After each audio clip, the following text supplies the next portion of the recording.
반갑습니다. 한 주간 잘들 지내셨죠? 예.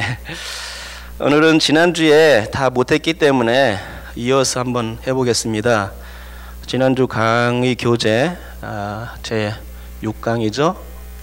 교재는 63페이지 과부의 아들을 살려주심 펴주시면 좋겠습니다. 63페이지입니다. 예수님은 이제 백부장이 화인을 고쳐 주신 후에 어디로 가시냐 하면은 나인성으로 가셨습니다. 나인성으로 가셨는데 거기서 이제 나인성 문을 쪽에 갔을 때 한 그 장례 행렬을 보게 되었죠.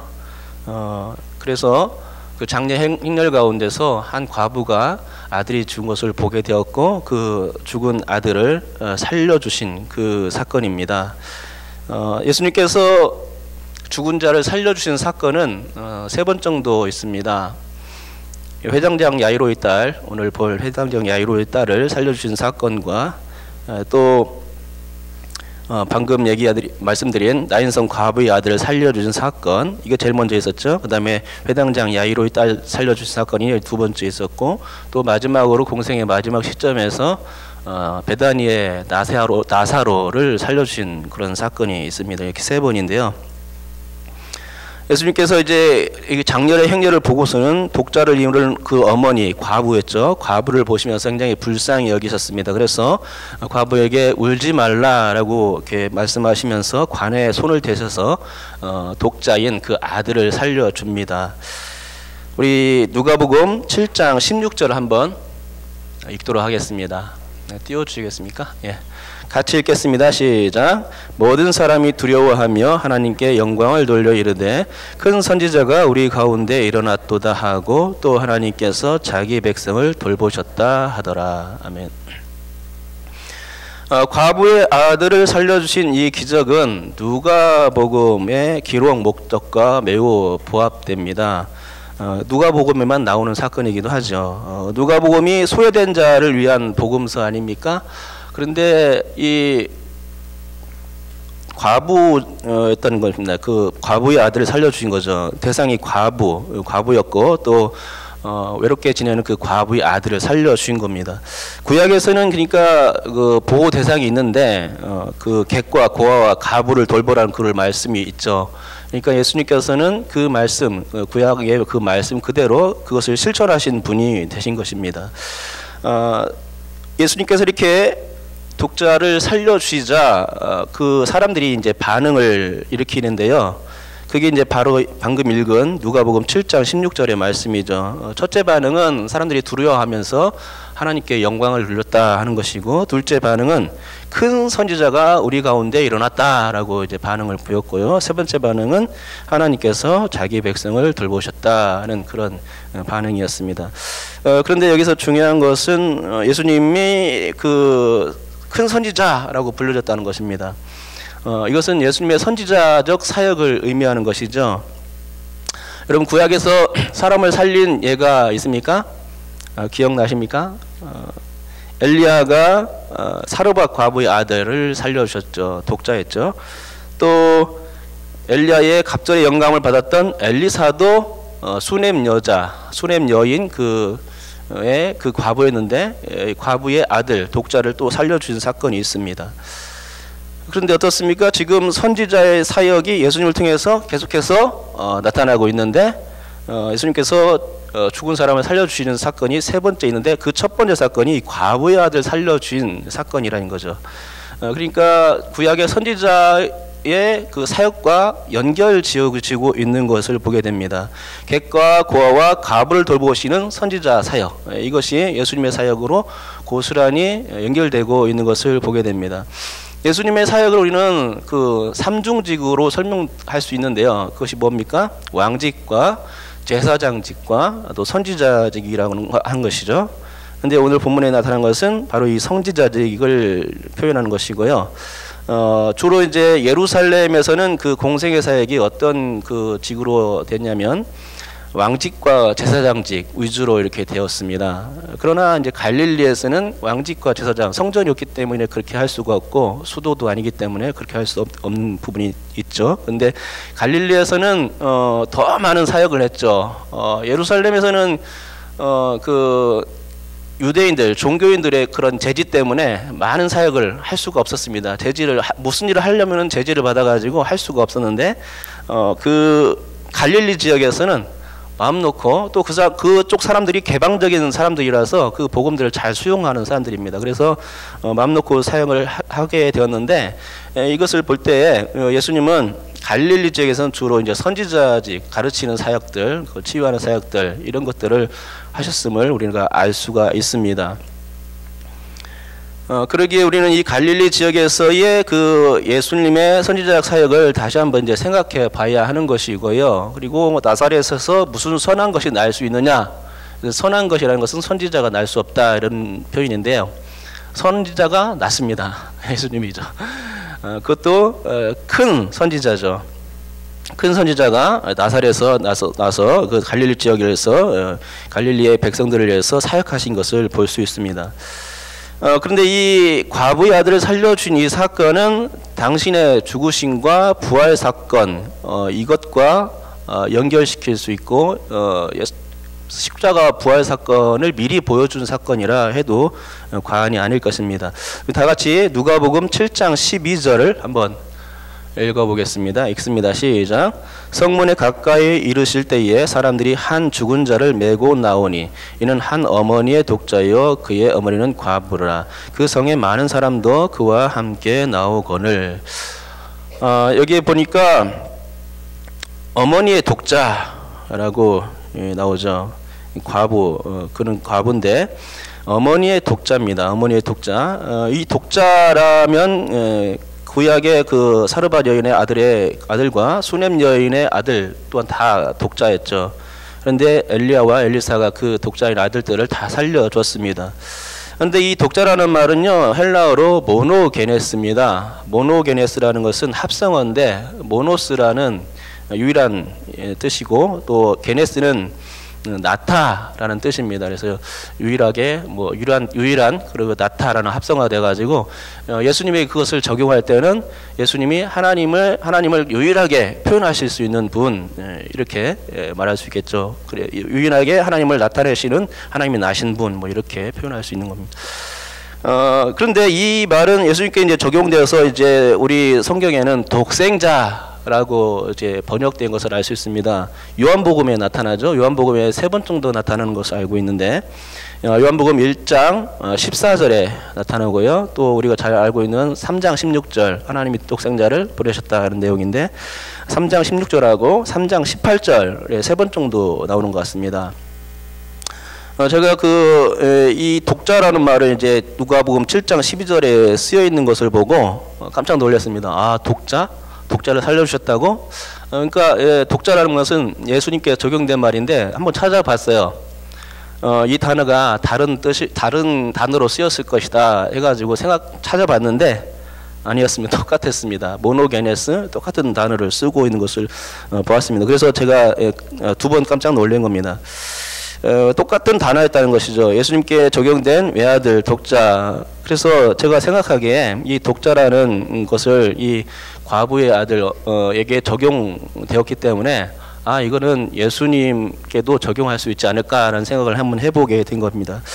사실 사르밧 과부의 아들이나 수넴 여인의 아들 모두 다 독자였고 선지자인 엘리야와 엘리사가 이들 다 살려줬던 것입니다. 우연일까요? 근데 예수님이 독자인 나인성 과부의 아들을 살려주신 겁니다. 과부의 아들이 아닐 경우도 있을 텐데 독자를 살려주셨다는 것이죠. 그러니까 제가 볼게는 이것이 예수님의 어떤 그 당신의 그런 다시 살아남을 죽으시면서 다시 살아나는 그런 표적들을 이 나인성 과부의 아들 독자를 살려주신 그 사건을 통해서 보여주신 것이 아닌가라는 생각이 좀 듭니다. 그것은 요나가 물고기 뱃속에서 사흘간 있다가 육지로 토해냈다는 그 사건을, 그거를 갖다가 예수님께서 유대인들을 물어볼 때 네가 무슨 표적을 보일 수 있느냐 이렇게 물어볼 때 자꾸만 요나의 표적밖에 보여줄 표적이 없다고 말씀하셨습니까? 그런데 요나가 지금 그 물고기 뱃속에 들어갔다가 3일 만에 부활하신 사건, 이것은 곧 무엇을 의미하냐 하면은 요나 선지자가 곧 예수님을 예표하는 인물이라는 것이죠. 그러니까 예수님도 마찬가지로 십자가에서 죽으셨다가 3일 만에 부활하셨는데 요나가 그런 과정을 한번 겪었던 겁니다. 그래서 구약에 예수님께서 이제 요나 표적 얘기하면은 요나가 예수님을 예표한 거구나 뭐 이렇게 생각할 수가 있는 것이죠. 죽었다가 살아난 인간, 그것이 바로 요나인데 예수님이 죽었다가 다시 부활하신 겁니다. 그래서 이게 제가 이제 이것을 생각했을 때에 이 본문이 무엇을 의미하느냐, 그러니까 12절, 그러니까 성문에 가까이 이르렀을 때에 사람들이 한 죽은 자를 메고 나오니 이는 한 어머니의 독자요 그 어머니는 과부라 그 성에 많은 사람도 그와 함께 나오거늘, 이것이 무엇을 의미하느냐, 인간이 예수님에 의해서 다시 살아날 수 있다. 그죠? 이것을 일단은 보여주는 것 같습니다. 예수님에 의해서 그 나인성 과부의 아들이 살아났기 때문에 예수님은 죽은 자도 살려주는 분이다 하는 것을 볼 수가 있고요. 둘째는 독생자이신 당신 자신의 죽으심과 부활을 상기하게끔 하는 일종의 표적 같은 역할을 한다, 이렇게도 생각할 수 있을 것 같습니다. 그리고 이 사역은 그러니까 선지자의 사역인 겁니다. 한번 도표를 한번 보여주시죠. 네, 제가 이제 도표를 이렇게 정리했는데 제 얼굴이 나왔죠. 선지자의 사역. 그 파란 바탕에다가 빨간 글씨로 선지자인데 예수님의 선지자 사역을 한 겁니다. 주로 이제 갈릴리 지역에서 이제 선지자 사역을 한 것이고, 그래서 이제 구약에서 보면은 사람을 살리시는 일이 엘리야와 엘리사의 일이 있는데요. 다 그 사르밧 과부, 수넴 여인, 다 그 독자 아들을 살리신 겁니다. 그런데 용케도 또 오늘 그 나인성 과부의 아들 살릴 때에도 독자였다는 것이죠. 죽었다가 살아나는 그런.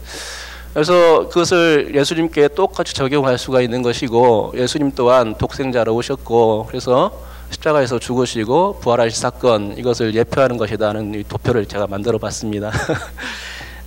그렇습니다. 예수님께서 우리 인간들을 다시금 살아나게 하실 수 있는 분이신데, 당신의 그 부활을 통해서 죽음을 이기시고, 그러니까 우리는 죽음도 두려워할 필요가 없습니다. 그렇죠? 다시 살아날 수 있는 소망이 있기 때문에, 이따가 그 회당장 야이로 딸 얘기할 텐데 그때도 다시 좀 더 부가 설명을 드리겠습니다. 소망이 있는 겁니다. 우리가 예수님 때문에. 그렇죠? 예수님이 첫 열매, 부활의 첫 열매 되시고, 우리는 어떻습니까? 나중에 이 육체가 지금은 이제 지금 죄 때문에 우리 다 이제 죽어지지만, 나중에 언젠가는 종말 심판을 할 때 예수님께서 오셔가지고 세상을 다시 이제 정리하실 때 우리는 새 몸을 입게 됩니다. 육체가 부활한다는 거예요. 예수님처럼 그렇게 신비한 몸을 입게 될 것이라 생각합니다. 자, 그러면은 이제 그 다음 사건 한번 지켜볼게요. 교재는 64페이지에서 65쪽을 한번 여러분 참고하시고요. 세례 요한의 질문에 대한 답변, 이건데 이거는 여러분께서 한번 조목조목 한번 읽어주세요. 제가 중요한 것만 말씀드리겠습니다. 여기서 중요한 것은 세례 요한처럼 예수님이 메시아인지 의심하지 말라는 겁니다. 예수님께서 하신 그 모든 행적들을 통하여서 주님이 메시아임을 여러분께서 확신하시기 바랍니다. 우리 다 같이 누가복음 7장 23절을 한번 함께 읽어보겠습니다. 읽습니다. 시작. 누구든지 나로 말미암아 실족하지 아니하는 자는 복이 있도다 하시니라. 아멘. 이 말씀이죠. 예수님을 인해서, 나로 말미암아 예수님을 인해서 실족하지 말라 하는 겁니다. 실족하지 아니하면 복이 있다 하는 겁니다. 의심하는 것 때문에, 도마같이 의심하는 것 때문에 실족하면 복이 임하지 않는다 하는 것이고, 또 예수님을 인하여 실족하지 않고 주님이 메시아임을 온전히 믿는다면 참된 복이 그 사람 가운데 임할 줄로 믿습니다. 자, 그 다음에 넘어가서요. 교재 66쪽 바리새인 시몬과 옥합을 깨트린 여인으로 가보겠습니다. 교재 66쪽입니다. 예수님은 나인성에서 과부의 아들을 살리셨고, 또 그때 이제 어떤 소식을 듣게 되냐면은 요한의 제자들을 만나게 되죠. 그래서 요한이 감옥에서 보낸 요한의 제자들을 만나서 세례 요한에게 용기를 주시고, 방금 읽었죠. 누구든지 나로 말미암아 실족하지 아니하는 자는 복이 있도다 하시면서 당신께서 그 사람들을 가르치고 치유하고 고치는 일들을 하셨다 하는 것을 요한에게 알려줍니다. 그러니까 요한이 그걸 듣고 나서 내가 다른 메시아를 기다릴 필요가 없구나 라는 그런 용기를 얻게 된 겁니다. 그래서 용기를 주시는 그 장면이 있고요. 그래서 그 뒤로 이제 장소가 어딘지는 알 수 없지만 바리새인 시몬의 집에 이제 초대받게 됩니다. 이 집에 들어갔을 때 이제 어떤 한 여인을 만나게 되는데, 그 여인이 예수님의 발에 그 귀한 향유 옥합을 깨뜨려서 발에 붓게 되죠. 그런데 이런 행동은 예수님을 초대한 바리새인 시몬의 행동과는 정반대되는 그런 행동이었습니다. 예수님을 초대한 그런 사람인데도 불구하고 예수님께 발 씻을 물도 주지 않았고, 또 입맞추 주지도 않았고, 또 감람류 같은 것도 전혀 붓지 않았습니다. 초대한 손님에 대한 예의가 전혀 없었던 것을 알 수 있습니다. 하지만 이 여인은 어땠습니까? 예수님의 발에 향유를 부어 드렸다는 것이고, 또 발에 입을 맞추어 드렸고, 또 주님의 발을 자신의 머리털로 닦아 드린 것을 알 수 있습니다. 사실 시몬의 생각은 어떤 거였냐면, 예수님이 선지자라면, 여기도 선지자가 나와요. 선지자라면 저 여인이 죄인인 것을 알았을 거야 라고 이제 속으로 내심 생각하고 있었던 것입니다. 근데 예수님은 벌써 그 시몬의 생각을 꿰뚫고 계셨어요. 그래서 어떤 비유를 해주시는데, 그 비유가 뭐냐면 500데나리온 빚진 자와 50데나리온 빚진 자의 그 탕감 받은 사건에 대해서 해주시는 것입니다. 예수님이 이 이야기를 해주시고선 이제 시몬에게 이제 물었습니다. 이 중에 누가 더 탕감해준 그 사람을 사랑하겠느냐? 여러분은 누구를 더 사랑하겠습니까? 50데나리온 빚진 것과 500데나리온 빚진 것이 있는데, 어떤 것을 빚진 것을 탕감받았을 때 더 그 탕감받은 사람을 더 사랑할까요? 예. 당연합니다. 50데나리온이 아니라 500데나리온이죠. 500데나리온 탕감받은 자라고 이제 시몬이 대답한 거죠. 그러니까 예수님은 이 말을 받고는 여인에게 이제 칭찬하면서 내 많은 죄가 사해졌다. 탕감받은 것을 죄로 이제 연결시키는 겁니다. 내 많은 죄가 사해졌다 이렇게 칭찬해 주시고, 또 사함받은 일이 적은 자에게는 적게 사랑한다라고 하면서 은연중에 시몬을 책망하고 있는 모습을 보게 됩니다. 그런데 여러분, 성경에는 예수님께서 향유 부은 사건이 사복음서에 한 번씩 다 기록되어 있습니다. 마태복음부터 해가지고 요한복음서까지 다 한 번씩 기록되어 있습니다. 그러면은 실제로 이 향유 부은 사건이 몇 번일까요? 4번일까요? 4번 아닙니다. 3번일까요? 3번은 아닌 것 같아요. 제가 볼 때는 3번일 수도 있어요. 3번일 수도 있는데 3번은 아닌 것 같고, 제가 볼 때는 딱 2번인 것 같습니다. 요한복음 11장 1절에서 2절 한번 띄우시고, 위쪽에 있는 말씀 한번 읽어주시겠습니까? 읽겠습니다. 시작. 어떤 병자가 있으니 이는 마리아와 그 자매 마르다의 마을 베다니에 사는 나사로라. 이 마리아는 향유를 주께 붓고 머리털로 주의 발을 닦던 자요, 병든 나사로는 그의 오라버니더라. 예, 아멘. 위의 성경은 우리가 지금 읽는 그 개역 개정 성경입니다. 또 밑에 있는 성경은 똑같은 성경인데 2절만 제가 올려놨어요. 공동 번역 성경, 천주교에서 읽는 성경인데요. 한번 우리 밑에 있는 말씀도 한번 같이 읽어볼까요? 앓고 있는 나자로, 같이 읽겠습니다. 시작. 앓고 있는 나자로는 마리아의 오빠였다. 마리아는 주님께 향유를 붓고 머리털로 주님의 발을 닦아드린 적이 있는 여자였다. 적이 있는, 이건 뭡니까? 과거지 않습니까? 적이 있다고 말씀해 주고 있어요. 그런데 그러니까 이제 요한복음에는 이 마리아가 베다니 마리아입니다. 그 막달라 마리아가 아니고 베다니 마리아. 저번 주 제가 찬송 불었죠. 베다니 마리아로 바꿔서 부르자고. 막달라 마리아가 아니고 여기 분명히 얘기하고 있죠. 베다니에 사는 마리아라고 이렇게 말씀하고 있습니다. 그리고 그 공동 번역 성경에 딱 보니까 분명히 더 나타나죠. 적이 있다. 과거에 있었다. 이런 얘기를 해주고.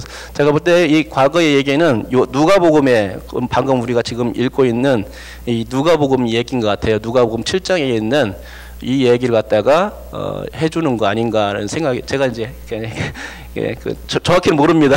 하지만 제 짐작이 이거 같아요.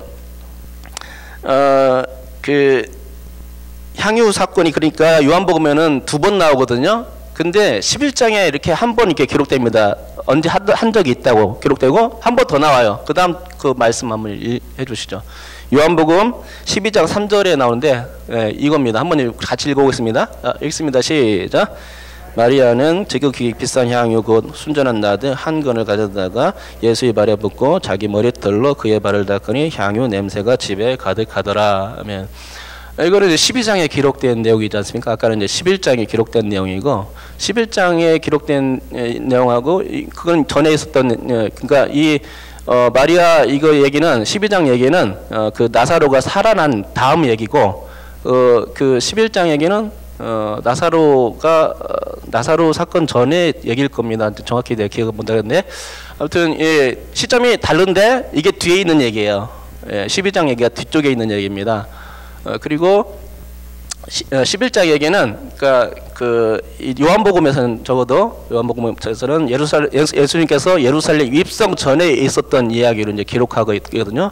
마태복음이나 마가복음의 이야기는 예수님께서 예루살렘 입성 후에 있었던 이야기로 기록하는데, 사실 내용을 뜯어놓고 보면은 그러니까 비슷해요. 내용이. 그래서 제가 볼 때는 이 요한복음의 내용과 마가복음, 마태복음 이 세 그 복음서의 내용이 같은 내용을 말하는 것이 아닌가 하는 생각이 들고요. 그 근거도 제가 나름대로 가지고 있어요. 근데 그 아니라고 말하는 사람도 있긴 해요. 그래서 정확하게 제가 이렇게 딱 그렇다라고 말을 할 수 없는데 제 생각에는 그렇습니다. 그래서 요한복음 11장에 있는 내용은 전혀 다른 사건인데, 그러니까 요한복음에 2번 나오는 거죠. 베다니 마리아, 이것도 요한복음 12장에 나오는 얘기도 마리아가라고 분명히 언급하지 않습니까? 그래서 베다니 마리아가 한 얘기입니다. 그리고 요한복음 11장에 있는 얘기도 베다니 마리아가 2번이나 요한복음에 기록되어 있습니다. 그러니까 요한복음에 기록된 11장 얘기는 누가복음 7장에 나온 얘기를 이렇게 얘기한 것 같고, 요한복음 12장에 나온 얘기는 마태복음이나 마가복음에 나온 내용을 이렇게 얘기한 것 같은 사건이다 이렇게 생각해 봅니다. 그 이유는 그 요한복음과 마태, 마가, 요한의 그 기록이 300데나리온 얘기가 똑같이 나오기 때문입니다. 이것은 가룟 유다가 한 얘기인데 향유 옥합을 보고선 저걸 300데나리온에 팔아서 가난한 자들에게 나눠줄 수 있을 거야 라고 말했던 것입니다. 어떻게 똑같은 그 얘기를 여기서도 하고 저기도 하고 그럴까요? 둘째는 예수께서 당신의 장례를 위한 기름 부음이라면서 똑같이 말씀해 주셨습니다. 그 외에도 여러 가지 있겠지만 1-2가지만 얘기할 수 있을 것 같습니다. 하지만 누가복음에는 이런 얘기가 절대로 나오지 않습니다. 탕감 비유와 함께 죄 많은 여인이 죄사함을 받은 얘기만 나오고 있습니다. 뭐 장례 얘기라든지 300데나리온 얘기라든지 이런 건 전혀 나오지 않습니다. 그러니까 완전히 다른 사건이죠. 그러니까 최소한 2번, 한 번은 아닙니다. 최소한 2번, 그리고 3번 정도까지 이렇게 향유 부은 사건이 있었을 것이라 생각합니다. 그러니까 이것을 근거해서 요한복음 11장과 12장의 근거해서 우리는 그 찬송가를 부를 때 막달라 마리아라고 부르지 말고 베다니 마리아라고 불러야 맞는 겁니다. 그 베다니는 예루살렘 근교에 있는 지역이고요. 막달라는 저기 그 갈릴리 바다, 갈릴리 쪽에 있는 지역입니다. 전혀 다른 쪽이에요. 그래서 우리가 근데 찬송가에 그렇게 적혀있기 때문에 맨날 이거 바꿔 부릅시다 이렇게 할 수 없기 때문에 그 찬송가 부르면 맨날 막달라 마리아라고 부를 수밖에 없긴 합니다. 그래도 마음속으로는 베다니 마리아가 그랬어 이렇게 생각하면 좋을 것 같아요.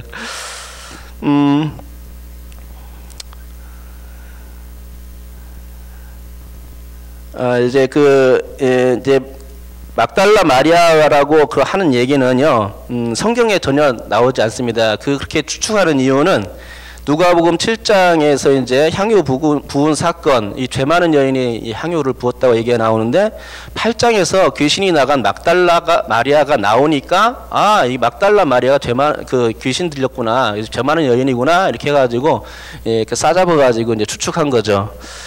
그리고 이거는 초대 교황이었던 그레고리우스의 무지 때문에 이제 그렇게 된 건데요. 그의 잘못된 설교가 사실처럼 받아들여져 가지고 지금까지 정설로 인정된 것입니다. 그래서 성경적인 근거는 없는데 뭐 그렇게 되어졌어요. 그래서 찬송가에도 가사가 그렇게 된 겁니다. 찬송가 부를 때 다시금 찬송가 부를 때 여러분께 마음속으로라도 이렇게 바꿔서 생각하시면 좋을 것 같습니다. 자, 우리 오늘 이제 7강을 들어가야 되는데요. 한눈에 보는 예수님의 행적을 펴주시기 바랍니다. 한눈에 보는 예수님의 행적. 도표 중간에 보시면은 가운데 부분이죠. 옥합을 깨트린 여인, 다음부터 이제 7강인데 회당장 야이로의 딸 살림까지 이제 나가는데, 여기는 이제 수정 보완되어야 될 부분들이 좀 많이 있어요. 그래서 여러분께서 거기다가 적어주시면 좋을 것 같습니다. 먼저 옥합을 깨트린 여인, 그 밑에다가요, 제2차 갈릴리 순회 전도 이렇게 적어주시면 좋을 것 같습니다. 옥합을 깨트린 여인 밑에다가 제2차 갈릴리 순회 전도 이렇게 써주시고요. 그 다음에 13개의 중요한 비유가 있는데 이거는 좀 지우면 좋을 것 같습니다. 13개인지 정확히 잘 모르겠어요, 제가. 근데 7개의 천국 비유는 확실하게 나옵니다. 그래서 제2차 갈릴리 순회 전도 옆에다가 가로 열고 천국 비유 가로 닫고 이렇게 써놓으면 더 정확할 것 같습니다. 제2차 갈릴리 순회 전도 가로 열고 천국 비유 가로 닫고 이렇게. 그 다음에 그 밑에다가 바알세불 논쟁 1 빈 공간에다가 적어 놓으시면 됩니다. 바알세불 논쟁 1 논쟁 다음에 이 바알세불 논쟁은 2번 있었는데 이게 첫 번째란 얘기입니다. 바알세불 논쟁 1 그리고 바다를 잔잔케 하시는 사건이 있었고, 바다를 잔잔케 하신 사건 밑에다가 군대 귀신 추방 이렇게 써놓으면 좋을 것 같습니다. 군대 귀신 추방. 마태의 잔치는 이건 생뚱맞은 것 같아요. 마태의 잔치는 옛날에 마태를 부르실 때 잔치를 벌렸기 때문에 마태 잔치는 여기가 전혀 아닙니다. 바다를 잔잔한 밑에다가 군대 귀신 쫓아냄. 거라사 지역에 가가지고 군대 귀신 쫓아냈죠. 그리고 나서 이제 혈루증 여인 다시 이제 가버나움으로 배 타고 들어와서 혈루증 여인을 고치고, 그 다음에 이제 그 회당장 야이로가 그 딸 살려달라고 재촉하자 이제 가시면서 누구를 고치냐면은 그 회당장 야이로 딸 고치기 전에 혈루증 여인 12회를 혈루증으로 앓고 있던 여인을 고치게 되죠. 그리고 나서 이제 회당장 야이로의 딸을 고치고, 그 밑에다가 바알세불 논쟁 2라고 적어놓으면 됩니다. 회당장 야이로의 딸 살림 밑에다가 바알세불 논쟁 2. 그리고 그 밑에 마지막으로 고향에서 배척당하심 2. 배척당하심은 옛날에 한번 배척당하셨죠. 근데 여기서 한 번 더 배척당하셨습니다. 고향에서 배척당하심 2 이렇게 적어놓으시면 됩니다. 제가 다시 한번 불러드릴게요. 이거는 이제 중요한 핵심이기 때문에 한번 그 핵심을 알고 있어야 되기 때문에, 옥합을 깨트린 여인 밑에다가 제2차 갈릴리 순회전도 가로 열고 전국 비유 가로 닫고, 그 다음에 그 밑에 13개의 중요한 비유는 지우고 바알세불 논쟁 1 논쟁 1 다음에 어머니와 형제들이 찾아온 사건이 있어요. 그럼 연결해서 생각하면 되고요. 그 다음에 바알세불 논쟁 1 밑에다가 바다를 잔잔케 함, 그 다음에 그 밑에다가 군대 귀신 추방, 마태의 잔치 지우고 그 밑에 혈루증 여인의 고침, 그 다음에 회당장 야이로의 딸 살림, 그 다음에 바알세불 논쟁 2, 그 다음에 고향에서 배척당하심, 2 이렇게 적어 놓으시면 됩니다. 자, 이제 예수님의 사역 지도 5페이지를 펴주시기 바랍니다.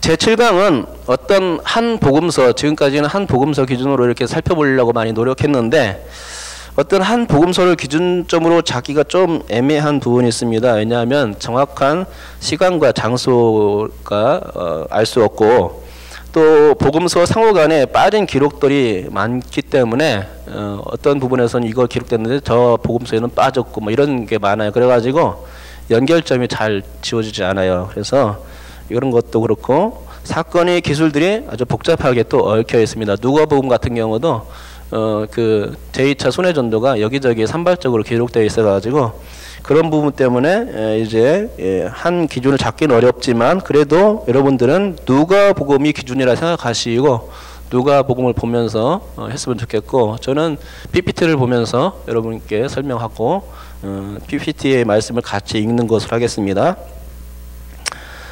사역지도 그 5페이지에 10번이죠. 10번은 갈릴리 바다 왼쪽, 갈릴리 바다 왼쪽, 갈릴리라고 써 있는 글씨 우측에 있죠. 이제 여기가 10번이 뭐라고 되어 있냐면 제2차 갈릴리 전도돼 있고 각 성과 마을을 다니며 하나님의 나라를 선포함. 각 성과 마을, 성경에 읽다가 각 성과 마을 다니며 전도했다 이런 내용이 나오면 이건 무조건 순회전도입니다. 순회전도. 그래서 여기다가는 누가복음 8장 1절에서 3절을 적어 놓으시면 돼요. 순회전도. 제가 설명을 드릴게요. 이게 제가 혹시 이제 말씀을 이제 불러드리잖아요. 근데 못 받아 적는 분이 계세요. 왜냐면 그런 분들이 이렇게 적는 것 같아요. 마가복음 1장 뭐 이렇게 적는 것 같아요. 이게 그 약자로 쓰면 됩니다. 마태복음은 마가복음은 마자에다가 기역자 붙여서 막, 누가복음은 누자에다 기역자 붙여서 눅, 요한복음은 요 이렇게 써면 돼요. 그걸 다 쓸 필요는 없어요. 그리고 그 여러분들 교재에 나오면은 교재 보면은 그 제목 옆에 가로 있죠? 가로에 다 나와 있어요. 그러니까 놓쳤다고 해서 속상해하지 마시고 나중에 그거 보고서 다시 적으면 돼요. 똑같이. 그러니까 제가 이 시간은 천천히 아니 그냥 빨리 그냥 나갈 테니까 못 적었다면 나중에 교재 보면서 적으세요. 아셨죠? 예. 그리고 중요한 부분만 제가 교정하는 부분만 그거 캐치하시면 돼요. 아시죠? 예, 그렇게 하시면 됩니다. 그거 다시 안 보려면은 굳이 써놓지 않아도 돼요. 안 보려는데 뭘 써놔요. 여기다가. 예. 자, 우리 제 10번이죠. 10번. 10번인데 아까 그 10번 얘기했고 11번으로 가면 11번 어디 있냐면은 5페이지 좌측 그 하단이죠. 5페이지 이렇게 보면 안 되고 이렇게 봐야 되겠죠?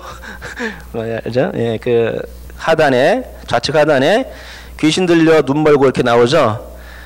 이게 뭐 5가지 사건을 이제 기록해 놨어요. 근데 첫 번째 사건이 그 맨 마지막에 있는 호숫가에서 비유의 말씀을 함, 이것을 1번으로 해 놓으세요.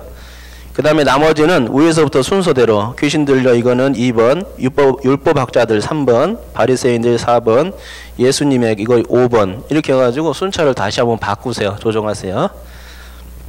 그리고 모두 장소가 알려지지 않음 이렇게 돼 있는데 이건 어느 정도는 알 수 있어요. 왜냐면은 1차 이게 이제 이 내용들이 다 2차 순회 전도, 2차 갈릴리 순회 전도인데 2차 순회 전도는 비유하고 관련되어 있어요. 그래서 비유를 씨 뿌리는 비유 이런 것들을 하실 때 예수님께서 바닷가에서 하셨거든요. 바닷가에서 하시고 또 집에 가셔서도 하셨어요. 가버나움 집에. 그러니까는 이 장소는 어디냐면 그러니까는 대충 알 수 있는데 그 가버나움입니다. 가버나움 주변에서 하셨어요. 그러니까는 비유를 말씀하시면서 집에 가려면은 그렇게 멀지 않은 곳이어야 됩니다. 바닷가가. 그렇죠? 그래서 이 장소는 대충 알 수 있는데 그 가버나움 집 주변이었다 이렇게 생각하면 좋을 것 같습니다. 호숫가가 일본이라고 했는데 호숫가에서 비유의 말씀을 함 옆에다가 마태복음 13장 1절에서 53절, 마가복음 4장 1절에서 34절, 누가복음 8장 4에서 18절, 누가복음 13장 18에서 21절. 안 적어도 됩니다. 예, 제가 그냥 빨리 나갔어요. 교재 보면서 적으면 돼요. 2번은 귀신 들려 눈 멀고 말 못하는 자를 치유함. 옆에는 마태복음 12장 22절에서 23절, 룩 11장 14절이라고 적어주시면 되는데 3번은 율법학자들과 바알세불 논쟁을 함. 그 옆에 마태복음 12장 24에서 37절, 마가복음 3장 22에서 30절, 누가복음 11장 15에서 28절 이렇게 적어주시고 또 4번은 바리새인들이 표적을 구함 있는데 옆에는 마태복음 12장 38에서 45, 누가복음 11장 29에서 36 이렇게 되고요. 5번은 예수님의 어머니와 동생들이 찾아옴. 아까 한눈에 보이는 예수님 행적에는 안 적어놨는데 이런 게 있습니다. 예수님의 어머니와 형제들이 찾아왔어요. 그거는 마태복음 12장 46절에 50절, 마가복음 3장 31에서 35절, 누가복음 8장 20에서 21절 이렇게 적어 놓으시면 됩니다. 여기까지가 제2차 갈릴리 순회 전도와 관련 있는 그런 내용들입니다. 다시 말씀드리자면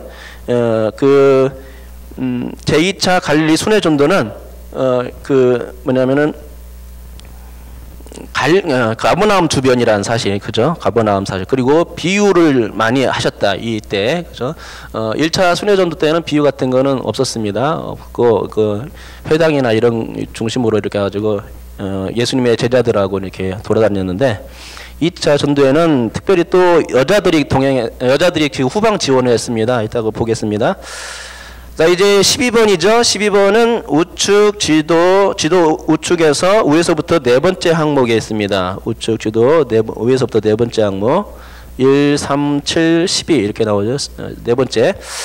배를 타고 거라사로 가던 중 광풍을 잠잠케 하심 이렇게 되어 있는데 여기에는 마태복음 8장 23절에서 27절, 마가복음 4장 35에서 41절, 누가복음 8장 22에서 25절 이렇게 쓰면 되고요. 그 밑에 13번이 있죠. 13번에는 예수께서 군대 귀신을 쫓아내신 사건이 기록되어 있고 여기에는 마태복음 8장 28에서 34절, 마가복음 5장 1에서 20절, 누가복음 8장 26에서 39절 이렇게 적으시면 됩니다. 이후에 그 밑에 이제 14번이 나오는데 예수님은 다시 배를 타시고 거라사 지방의 막달라의 반대쪽에 있죠. 막달라 보이시죠? 막달라의 반대쪽에 있고 또 그 가버나움은 그 갈릴리 바다의 북쪽에 있습니다. 또 베세다를 보시는데 베세다는 그 오병이어 기적을 일으킨 장소예요. 그래서 보시면은 네 군데 딱 찍히죠. 예, 그 확인하시면 나중에 도움이 됩니다. 가버나움을 다시 가셔가지고 혈루 쪽 여인을 고쳐주는데 여기에는 마태복음 9장 20에서 22절, 마가복음 5장 25에서 34절, 누가복음 8장 43에서 48절 이렇게 적어주시고요. 회장장 야이로의 딸을 살려주셨는데 여기에는 마태복음 9장 18에서 26, 마가복음 5장 21에서 43, 누가복음 8장 40에서 56 이렇게 적으시면 됩니다. 그리고요 귀신 들린 말 못하는 자를 치유함과 다시 바알세불 논쟁, 바알세불 논쟁 2죠. 이거를 한 묶음으로 묶으세요. 왜 그러냐면은 이 다시 바알세불 논쟁, 바알세불 논쟁 2가 귀신 들린 말 못하는 자를 치유했기 때문에 발생한 사건이기 때문에 하나로 묶어 놓으면 좋겠습니다. 그렇게 해가지고 마태복음 9장 32에서 34절 이렇게 적어 놓으시면 됩니다. 그리고 한 가지 더 추가적으로 말씀드리면요. 이런 거는 적어 놓아야 돼요. 자, 그 회당장 야이로의 죽은 딸을 살림 사건 그 밑에다가 그러니까 귀신 들린 말 못하는 자를 치유함 그 중간이죠. 중간에다가 두 소경의 눈을 뜨게 하심 그리고 마태복음 9장 27에서 31절 이렇게 적어 놓으셔야 돼요. 두 소경의 눈을 뜨게 하신 사건이 바로 이제 거기에 이제 들어가는 겁니다.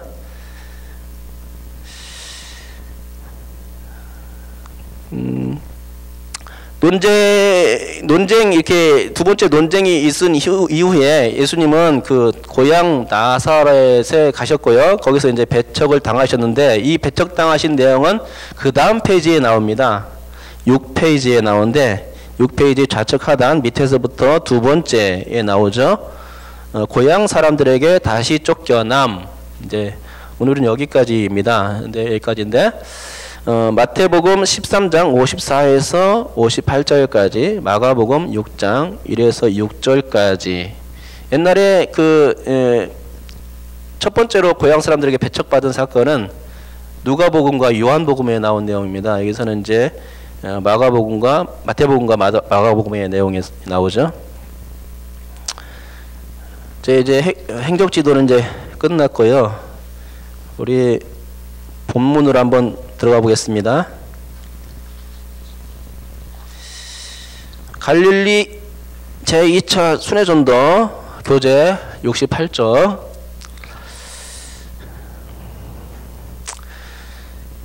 누가복음 8장을 한번 여러분께서 미리 이제 펴놓으시고 누가복음만 쭉 보세요. 여러분께서 누가복음 8장 1절부터 3절까지 한번 띄워주시죠. 1절부터 3절까지.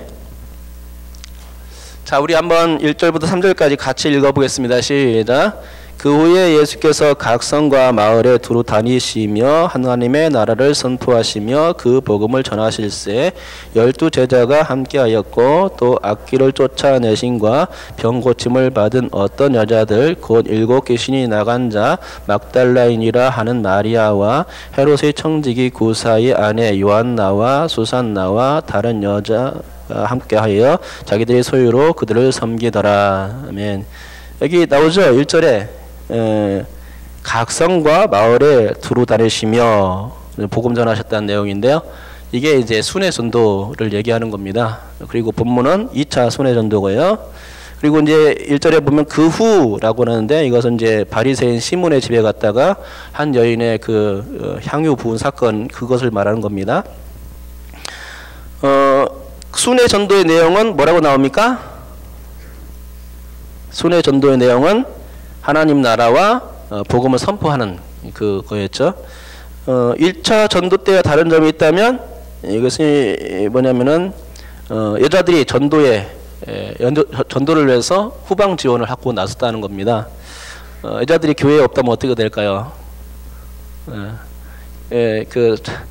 평소에 관계 전도도 다 여자분들이 다 하시는데 삭막하고 일도 안 되고 그럴 겁니다만.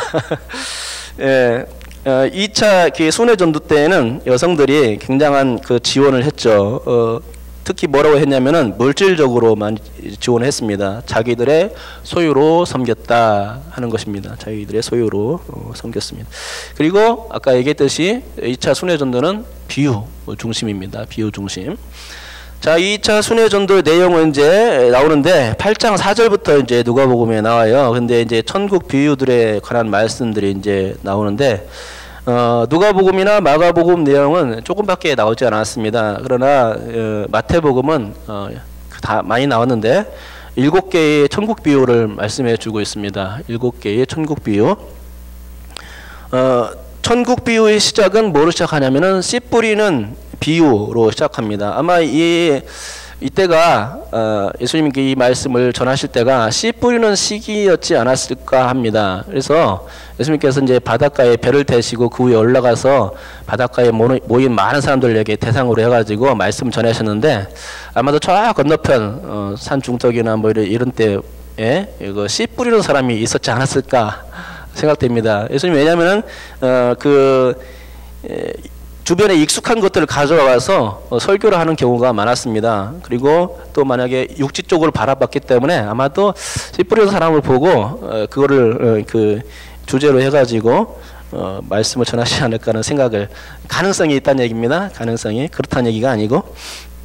그렇다면은 초막절 시즌입니다. 우기가 이제 막 9월달에 우리나라 그 달력으로 9월달 정도에 이제 우기가 시작되는데 초막절은 한 10월달 정도고 10월달 넘어가면은 이제 그 씨 뿌리는 파종의 시기가 됩니다. 그래서 한 10월달이나 11월달 정도 시기도 대충 나오죠. 예, 두 번째 2차 순회 전도 시기가 대충 나오는 겁니다. 만약에 그렇다면 씨 뿌리는 시기라면 그렇다는 얘기죠. 우리 다 같이 마태복음 13장 36절 한번 읽겠습니다. 시작.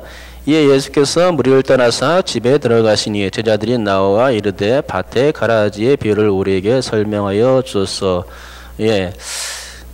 말씀을 전하시다가 집에 들어가셨다는 내용인데 가버나움의 집입니다. 그래서 그 바닷가 이제 그 정확히 나오지 않는데 누가복음 12장에 나오죠. 12장에 나오는데 바닷가에서 이제 말씀을 전하고 마태복음 13장에도 나오고 바닷가에서 말씀 전하셨다고 이렇게 나오는데 바닷가에서 말씀 전하셨는데 집이 가까워야 돼요. 멀지 않아야 됩니다. 그렇죠? 그래서 장소는 예수님이 살고 계시는 가버나움 주변, 그리고 시기는 초막절 정도로 이렇게 생각하시면 좋지 않을까 생각합니다. 우리 마가복음 4장 10절과 마가복음 4장 34절을 한번 그 다음 말씀 띄워주시죠. 한번 같이 한번 읽어보겠습니다. 시작. 예수께서 홀로 계실 때에 함께 한 사람들이 12 제자와 더불어 그 비유들에 대하여 물으니 비유가 아니면 말씀하지 아니하시고 다만 혼자 계실 때에 그 제자들에게 모든 것을 해석하시더라. 예, 이게 내용이 뭐냐면은요. 이 내용은 마가복음에만 나오는 내용인데 마가복음에는 예수께서 비유를 하실 때 무리들, 많은 무리들과 또 제자들과 확실한 구분을 짓고서 말씀하셨다는 겁니다. 그래서 그 무리들에게는 전혀 어떤 그 비유에 대한 해석을 하지 않았습니다. 그리고 무리들에게는 성경을 읽어보면 알겠지만은 씨 뿌리는 비유밖에 안 해줬어요. 그런데 예수님의 그 제자들에게는 씨 뿌리는 비유를 시작으로 해가지고 마태복음 13장에 보면은 7가지의 비유가 나오는데 7가지 비유를 다 해주셨을 뿐만 아니라 집에 들어가시기 전에 씨 뿌리는 비유에 대한 해석과 또 집에 들어가서는 알곡과 가라지에 대한 비유, 밭의 가라지에 대한 비유까지 자세하게 이제 해석해 주신 것을 알 수 있습니다. 그러면은 예수님께서 왜 이렇게 구분지어서 나누어서 이렇게 비유를 해주셨을까?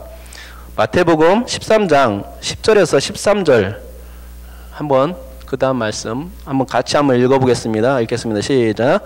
제자들이 예수께 나와 이르되 어찌하여 그들에게 비유로 말씀하시나이까? 대답하여 이르시되 천국의 비밀을 아는 것이 너에게는 허락되었으나 그들에게는 아니 되었나니 물을 있는 자는 받아 넉넉하게 되되 없는 자는 그 있는 것도 빼앗기리라. 그러므로 내가 그들에게 비유로 말하는 것은 그들이 보아도 보지 못하며 들어도 듣지 못하며 깨닫지 못함이니라. 여기 이제 여러 가지 이유들이 나오는데 그 비유를 얘기해 줘봤자 소용없다는 겁니다. 그리고 더 중요한 것은 천국의 비밀을 아는 것이 너희 제자들에게는 허락되었지만 저 무리들에게는 허락되지 않았다는 겁니다. 그게 근본적인 이유죠. 여러분, 예수님은 천국의 비밀을 아는 것이 너희에게만 허락되었다 라고 하셨고 무리들은 아니라 이렇게 확정을 지어주셨습니다. 오직 비유로서만 또 말씀하신 이유도 또 알려주는데요. 마태복음 13장 34절과 35절 그 다음 말씀 우리 같이 한번 읽어보겠습니다. 시작. 예수께서 이 모든 것을 무리에게 비유로 말씀하시고 비유가 아니면 아무것도 말씀하지 아니하셨으니 이는 선지자를 통하여 말씀하신 바 내가 입을 열어 비유로 말하고 장세부터 감추인 것들을 드러내리라 함을 이루려 하심이라. 비유로서만 이때는 말씀하셨는데 제2차 수련도의 특징인데 비유로서만 말씀하신 이유도 여기에 나옵니다. 선지자 마태복음이니까 이제 예언이 성취된 것을 이렇게 얘기해 주는 건데요. 마태복음에서는 뭐라고 하냐면 창세로부터 감추인 것을 드러내기 위해서다 이렇게 말씀해 주고 있는 겁니다. 그렇다면 아까 말한 천국의 비밀을 아는 것과 지금 얘기한 창세로부터 감추인 것들은 과연 무엇을 말하는 것일까요? 이것은 아까 얘기했듯이 보는 것, 듣는 것과 관련이 있습니다. 그리고 이 보는 것 같은 것은 또 복과 관련이 있습니다. 우리 다 같이 마태복음 13장 16절과 17절 또 읽겠습니다.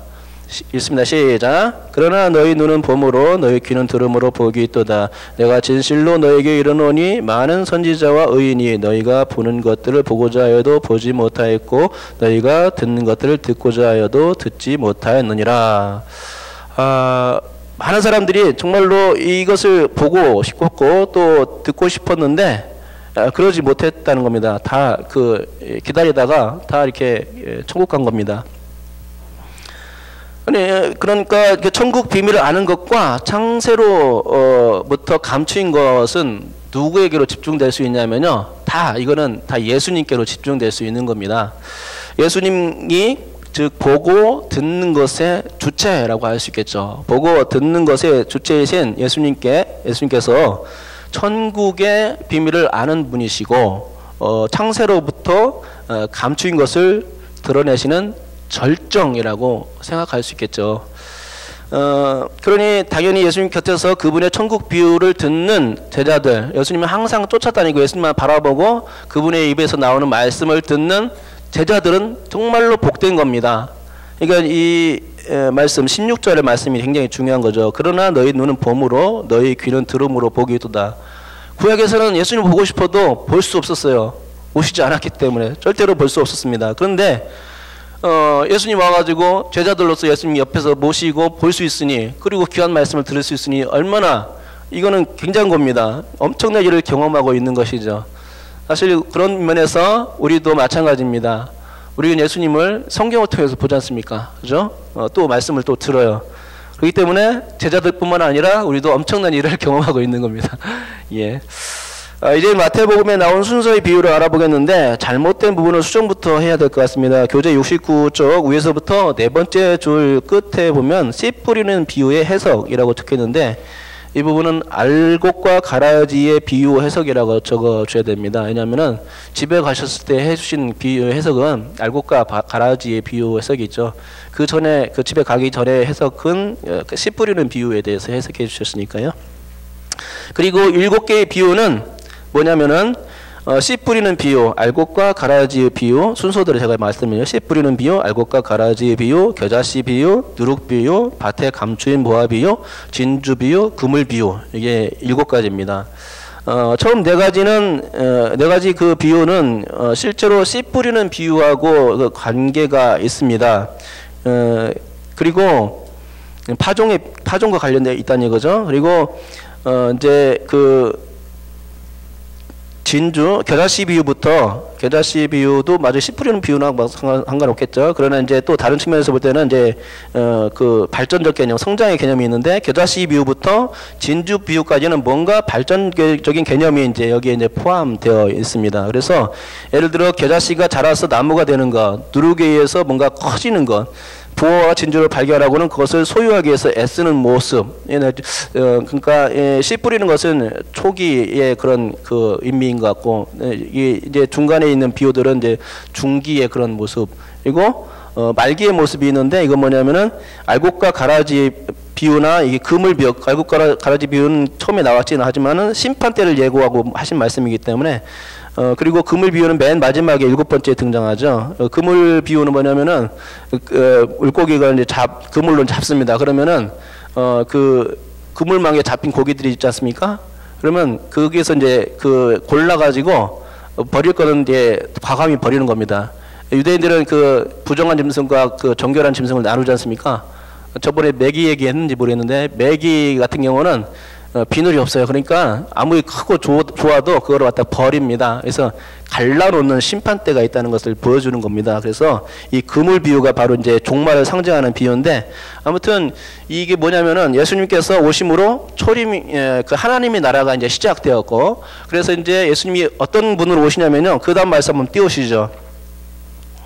예수님께서 그 알곡과 가라지의 비유를 해석하실 때 이렇게 말씀하셨어요. 씨 뿌리는 자가 누구냐? 읽겠습니다. 시작. 대답하여 이르시되 좋은 씨를 뿌리는 이는 인자요. 예수님이 이르는 거죠. 예수님께서 알곡과 가라지의 비유에서는 이 씨가 뭐냐면은 천국의 아들들입니다. 천국의 아들들, 그러니까 여러분들을 이제 뿌려준 겁니다. 근데 사단은 어떤 거죠? 나쁜 씨를 뿌려주죠. 그런데 우리가 이 천국의 아들들 좋은 씨지 않습니까? 그럼 좋은 씨는 어떻게 되냐? 좋은 땅에 뿌려졌으니까 어떻게 됩니까? 30회, 60회, 100배의 결실을 얻어야 돼요. 그러니까는 예수님께서 우리 이제 그 하나님의 나라를 시작하시고 나서 이 심판 때까지 이 땅을 이제 붙들고 계시는데, 천국의 아들들인 우리 씨가 어떻게 되냐면은 결실을 거둬야 되는 겁니다. 결실을 거두되 온전한 결실을 거둬야 되는데 발전적 개념이 거기에 우리 들어가야 되는 거죠. 자꾸 성장하고 자라고 하늘의 영적인 것들을 소유하기 위해서 노력해야 되는 겁니다. 그렇죠? 그게 중간 개념이죠. 우리 그러니까 예수님이 초림부터 예수님 다시 재림할 때까지 그 중간 기도 역시 마찬가지고, 개인적으로 볼 때도 그것이 그렇게 적용돼야 되는 겁니다. 개인적으로 우리가 믿음이 성장하기 위해서 자꾸만 그 예수님과 가까이 하기 위해서 믿음이 성장하기 위해서 영적으로 더 진보하기 위해서 발전적 개념을 우리 개인한테 적용할 수 있어야 된다, 그죠? 7개의 비유는 그런 식으로 해석해도 무난할 것 같습니다. 자세한 그 비유에 대한 해석은 여러분께 제가 말씀드릴 수는 없고 시간 관계상 여기까지만 하고요. 아무튼 이 비유의 시작이 예수님으로부터 시작되었고, 그러니까 그 시작은 하나님의 나라가 시작되었다는 것이고, 그것이 이제 우리에게 임했고, 그래서 우리는 그 하나님의 나라를 받은 자, 상속받은 자로서 더욱더 그 발전적인 개념으로 나가야 한다. 믿음이 더욱더 성장해야 된다, 이런 것입니다. 개인의 종말도 있지 않습니까? 심판이 있습니다. 개인의 심판이기 때문에 그 죽음으로 말미암아서 천국과 지옥, 이게 갈라지지 않습니까? 분명히 갈라지기 때문에 우리가 그것이 오기 전에, 죽음이 오기 전에 분명히 이 땅에 살 동안 어떤 신앙적인 개념이 확고히 서 있어야 되는 것입니다. 교재 70쪽으로 넘어가 보겠습니다. 순회 전도에서 생긴 일. 여기는요, 그냥 넘어가도록 할게요. 이게 70페이지 순회 전도에 생긴 일은 개인적으로 읽어주시고요. 제가 이제 누가복음 12장 1절부터 13장 9절까지 이제 적어두었는데, 2차 순회 전도 때 일어난 일인지는 정확하게 알 수 없지만, 여기에도 비유들이 기록되어 있다는 점에서 2차 전도 때 일어난 거 이야기를 한번 순회 전도 때 일어난 것으로 생각할 수 있을 것 같아요. 왜냐하면 2차 순회전도의 특징이 비유이기 때문이죠. 그리고 누가복음 13장 18절 이하에도 비유 이야기가 계속됩니다. 그러니까 제가 볼 때는 누가복음 8장만 2차 순회전도 내용이 아니라 12장과 13장도 계속해서 2차 전도, 순회전도 때의 이야기인 것 같고요. 그리고 중간에 삽입된 누가복음 13장 10에서 17절에 나오는 18년 동안 귀신 들려 아르며 꼬부라져 조금도 펴지 못하는 한 여자의 치유 사건도, 이것도 2차 순회 전도 때에 아까 이제 기록에 넣지 않았습니다. 그렇지만 이 사건도 2차 순회 전도 때에 있었던 것이 아닐까 생각을 해봅니다. 자, 우리 교재는요 71쪽으로 넘어가 보겠습니다. 5분만 더 하겠습니다. 이제 바알세불 논쟁인데요. 바알세불 논쟁까지만 할 수 있을 것 같습니다. 바알세불 논쟁은 제1차와 제2차 논쟁이 있습니다. 두 번째 6월절 전부터 예수님은 안식일에 병자, 귀신 들린 자들을 많이 고쳐주는데, 그때는 안식일 논쟁만 있었고, 그로 인해서 예수님을 잡아 죽이려는 핍박이 시작되었을 뿐입니다. 그런데 세 번째 6월절이 가까워지면서 이제 유대인들이 한 가지 더 트집을 잡는 겁니다. 예수님께서 이제 이 시기에 귀신을 추방하는 그런 사역들을 많이 하셨는데, 그걸 보면서 이 예수라는 작자가 귀신의 왕 바알세불을 힘입어서 귀신을 쫓아내는구나 라고 이렇게 트집을 잡은 겁니다. 그것이 이제 첫 번째 사건이 이제 오늘 본문이고요. 일명 그래서 바알세불 논쟁이라고 부르죠. 이 논쟁은 특별히 귀신 쫓는 축구 사역 때문에 이제 벌어진 것이고, 귀신을 쫓아내야 그 사람 가운데 하나님의 나라가 임할 것이기에 예수님 입장에서는 귀신을 무조건 쫓아내는 겁니다. 그래야 그 귀신 들린 사람이 정신적으로 육체적으로 고통당하는 그 상황에서 회복될 수 있는 겁니다. 불쌍히 여기시고 귀신을 쫓아내신 것이죠. 더 중요한 것은 하나님 나라가 그 귀신을 쫓아내므로 임할 것이기 때문에 그렇게 하신 것입니다. 일종의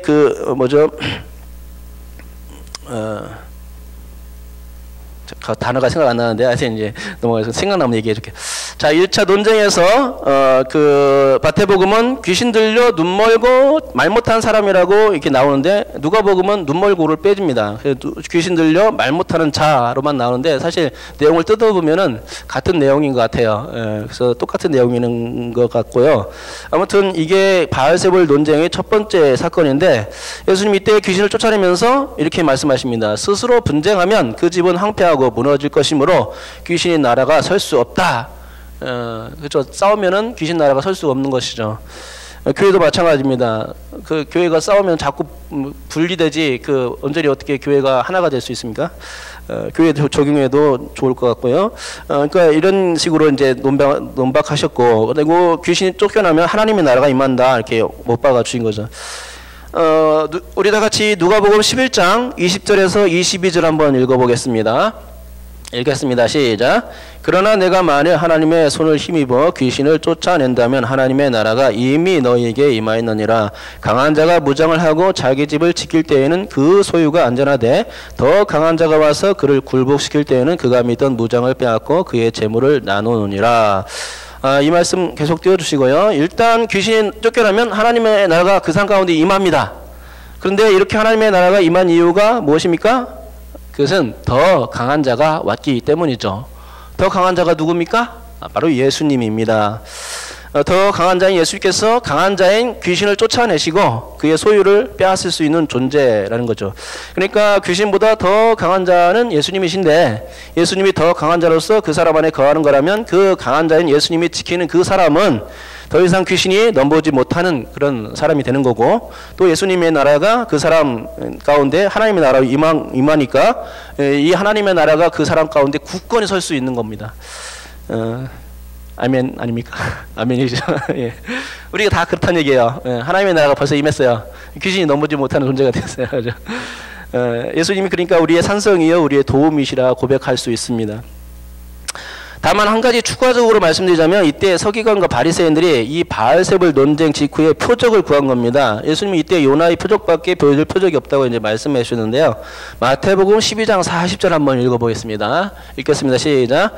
요나가 밤낮 사흘 동안 큰 물고기 뱃속에 있었던 것 같이 인자도 밤낮 사흘 동안 땅 속에 있으리라. 아멘. 이게 이제 여기 중에서 가장 중요한 말씀은 사흘이라는 단어죠. 사흘이라는 단어 아까 설명했듯이 예수님의 죽음을 의미합니다. 예수님이 너희 유대인들에게 의해서 죽임을 당하고 사흘 만에 다시 살아날 거야 라고 말씀하신 거고요. 그러니까 예수님의 말씀은 당신께서 다른 표적을 보일 것이 전혀 없고 단 하나의 표적밖에 보일 표적이 없는데 그것이 십자가와 부활이다. 돌려서 말한 거긴 하지만 십자가와 부활이다. 뭐 이렇게 선포한 것이나 다름없어요. 근데 사실은 이제 그렇게 얘기 안 하고 요나의 표적이다. 이렇게 얘기했기 때문에 예수님의 제자들도 모르고 그 당시에 있었던 사람들 아무도 몰랐던 겁니다. 그리고 심지어 유대인들은 지금까지도 모르고 있어요. 다른 메시아를 기다리고 있다고 현재까지. 그러나 오십니까? 안 오죠. 진짜 메시아가 오셨는데. 우리는 그래서 예수님께서 확실히 십자가 부활 사건을 통해서 요나의 표적을 보여주셨다. 이렇게 확신해야 되고요. 그래서 예수님이 어떤 분이시냐, 구약에서 오시리란 한 그 메시아가 맞다. 이렇게 생각하시면 정답입니다. 딩동댕동 정답입니다. 자, 우리 여기까지만 나와봅니다. 더 이상 이제 시간이 길게 할 수 없고요. 그래서 6페이지부터 하겠고요. 그리고 교재는 계속해서 하나로 통으로 다 만들어 드렸죠.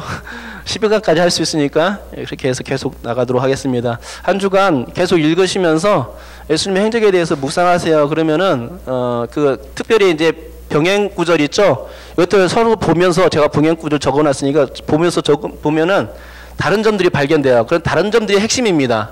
그래서 예수님의 행적들을 자세히 보다 보면은 정말 유익한 신앙의 그런 발전이 여러분 가운데 일어날 줄 믿습니다.